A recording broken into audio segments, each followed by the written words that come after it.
नमस्कार मित्रांनो, स्वागत आहे आपल्या रिसर्च मराठी या यूट्यूब चॅनलमध्ये।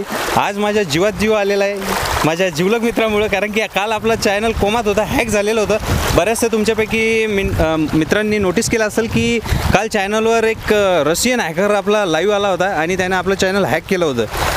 पण आम्ही जसं यूट्यूब टीमशी कॉन्टॅक्ट केला, मला तर एवढी इंग्लिश जमत नाही, मित्राला फोन केला, त्याने एकदम हँडल केलं व्यवस्थित। यूट्यूब टीमशी तो बोलला आणि त्यांनी पहिले आपलं चॅनल सस्पेंड केलं आणि लगेच रात्रीला रिफंड केलं, कारण की हॅकरच्या हातातून काढण्यासाठी तो एकमेव पर्याय असतो यूट्यूबकडं, त्यामुळे आम्ही समजू शकतो। पण काल माझा म्हणजे अर्धा जीव गेला होता, अर्धापेक्षा म्हणल्यापेक्षा बंदच गेला होता, कारण की तुम्हाला माहिती आहे आपल्या चॅनलला किती दिवस झालेले आणि किती मेहनत केलेली आहे आपण, तर त्यामुळं खूप टेन्शनमध्ये होतो। का मी याच्यावर एक व्यवस्थित सुरळीत व्हिडिओ बनवेल, कसं हॅक झालं, काय झालं आणि त्यांनी काय काय नाव ठेवलं आपल्या चॅनलचं, सगळं त्याच्यावर एक सविस्तर व्हिडिओ बनवूया आपण, कारण की मी त्याचे फुटेज वगैरे सगळं ठेवलेलं आहे व्यवस्थित। तर माझ्या मित्राला मी मनापासून आभार मानतो की त्याच्यामुळे माझं चॅनल आज वापस आलेलं आहे, कारण की मला आता इंग्लिश येत नाही, मी तर आरबळ पहिले तर दिमाग हँग झालं, काय बोलावं काय नाही। ते यूट्यूब टीमशी ते पूर्ण इंग्लिशमध्ये बोलतात, बाबा आपल्याला काही एवढं इंग्लिश जमत नाही, तर याच्यामुळं काही बोलू शकता साहेब तुम्ही आमच्या? सध्या तरी नाही, आपण जेव्हा स्पेशल तो व्हिडिओ बनवू त्या व्हिडिओमध्ये आपण बोलूया। ठीक आहे। मित्र जो साहेब आहेत, ॲक्च्युली ST महामंडळचे मॅनेजर आहेत डेपोचे, तर त्यांनी काल खूप मदत केली। ॲक्च्युली महामंडळमध्ये नव्हते जायला, हे तर सायबर क्राईममध्ये असायला पाहिजे होते, पण आता काय लक माणसाचं लक माणसाला कुठे घेऊन जाईल सांगता येत नाही। तर मित्रांनो, आज आपण मेहकरपासून अवघ्या 22 किलोमीटरवर दुधा ब्रह्मपुरी इथे आलेलो आहे। दरवर्षी आपण येतो पैनगंगा आणि पेंटाकडीचा व्ह्यू पाहण्यासाठी, तर म्हटलं चला, कारण की नदीला भरपूर पाणी आलेलं आहे। आपण जेव्हा गणपती विसर्जन होतं, मला वाटते 22 तारखेला काहीतरी विसर्जन होतं गणपती, तेव्हा तर त्या दरम्यान जेव्हा आलो होतो आपण, तर पेंटाकडी जो डॅम आहे त्याच्यात फक्त 50% पाणी होतं आणि आज पाहू शकता परिस्थिती एकदम चेंज आहे, एकदम याच्यातून पाण्याचा विसर्ग चालू आहे। आणि म्हणजे मी एस्केप नव्हतं केलं की बाबा इतकं लवकर हा डॅम भरल म्हणून, कारण की तेव्हा असं वाटलं की आता डॅम भरणार नाही हा, कारण की पाणी आता बरसात संपलेली आहे, तुम्हाला सर्वांना माहिती आहे। पण निसर्गाच्या पुढं काय कोणाला जाता येत नाही, निसर्ग काय चेंजेस कराल बातच सांगता येत नसते। तर मित्रांनो, व्हिडिओला लाईक करा। आता आपण हा व्हिडिओ सुरू करत आहोत इथं, आणि इथलं तुम्हाला व्यवस्थित व्ह्यू दाखवतो आणि ड्रोनच्या सहाय्याने मस्त व्ह्यू दाखवणार आहे, कारण की आपला ड्रोन पोहून बाजून आलेला आहे, म्हणजे धरणात डुबकी मारून येलदरीच्या बाहेर निघलेला आहे तो, त्याच्यामुळे तो बी फुल ट्रेन झालेला आहे सध्या, त्याला जीवदान भेटलेलं आहे त्याला, तो फुल ट्रेन झाला, पोहणं शिकला तो आता तो डुबला बी तो वर येतो, त्याच्यामुळे ताण घ्यायचं काही काम नाही।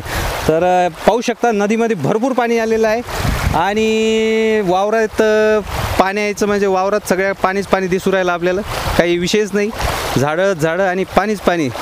आता आम्हाला पुढं जायचं आहे, पण भीती वाटू राहिली इकडं पुलावून, कारण की इकडे मोठ्या प्रमाणात पाणी आहे मित्रांनो। आता या गावकऱ्यांची अवस्था पाहू शकता तुम्ही, हे पूल केला तर खरी, पण यांनी इकडं थोडासा हाईटवर पाहिजे होता हा पूल, कारण की आता या गावाचा संपर्क तुटलेला आहे। या दरवर्षीचीच ही नेहमीचीच बोंब आहे, तर दरवर्षी आपण इथून जाण्याची सध्या तर आम्ही हिंमत नाही करू शकत। तुम्ही पाहू शकता खूप पाणी वाहत आहे पुलावून, आम्ही इथूनच दुरून आपलं बरं बाबा भिलेलं बरं रस्ते। आणि तुम्ही कुठे असं समजा, आता मी बरेचसे यूट्यूबवर व्हिडिओ पाहतो, तुम्ही पाहत असाल फेसबुकवर किंवा व्हॉट्सअपवर तुमच्या क्लिपा येत राहतील, लोक काय करतात, 4 व्हीलर आहे आपली, डायरेक्ट गाडी टाकतात त्याच्याहून पुलावून, आणि काय असते, गाडी 4 व्हीलर कितीही मोठी असली तर ती पाण्याहून जेव्हा चालते ना, अद्धर होऊन जाते ती, कारण की गाडीच्या टायरामध्ये हवा असती, आणि शेवटी निसर्ग आहे, निसर्गाच्या पुढं कोणी जायला नाही पाहिजे, तुम्हाला माहिती आहे, तुम्ही कधीही अशी चुकी करू नका। आम्ही तर बिलकुल इथून पुढं जाऊन नाही राहिलो, आमची खूप पंढरी घायवरती आमच्या गावठी भाषेत म्हणायचं म्हणजे। मित्रांनो, व्हिडिओला लाईक करा, ठीक आहे। आता चला, मी तुम्हाला व्यवस्थित सुरळीत, आपण इथून डायरेक्ट आता पेंटाकडी जाणार आहे, पेंटाकडीवर भेटतो, ठीक आहे। पहिले आता इथला छोटासा व्ह्यू दाखवून देतो, तुम्हाला मीट देतो, ठीक आहे मित्रांनो। तर चला आजचा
दाखवलं, अर्ध डुबलेलं आहे. आता आपण चाललेलो आहे पेनटाकडी होतं. चला भेटतो आता पेनटाकडी डॅमवर. यो आहे ठाकूर नेचर मराठीवाला. काल आपलं चॅनल बंद झालं तर एवढं खुश झालं.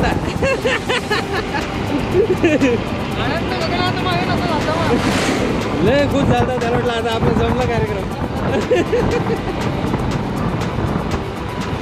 हो हर्षल भाऊ, राम राम.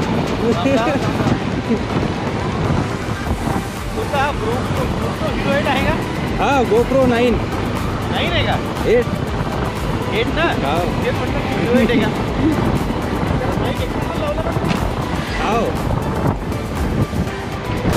तर मित्रांनो तुम्ही पाहू शकता फायनली आपण पेंटाकडीच्या गेटवर पोहोचलेलो आहोत आणि इथे बघू शकता पाण्याचं एकदम जलमय वातावरण झालेलं आहे.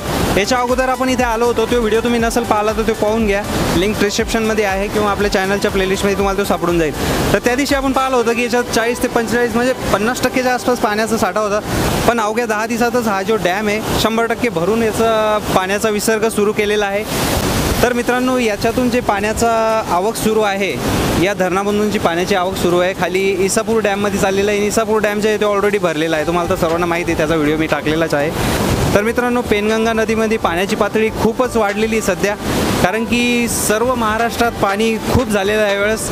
म्हणजे बळीराजाची चांगलीच कृपा झालेली आहे यावेळेस, म्हणजे जास्तच झाली म्हणावं लागेल.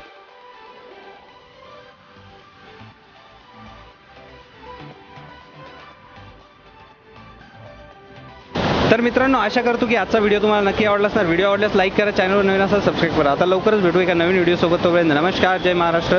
आता तुम्ही ड्रोनच्या शॉटचा व्ह्यू बघा आणि त्याचा एन्जॉय करा. ठीक आहे, बाय.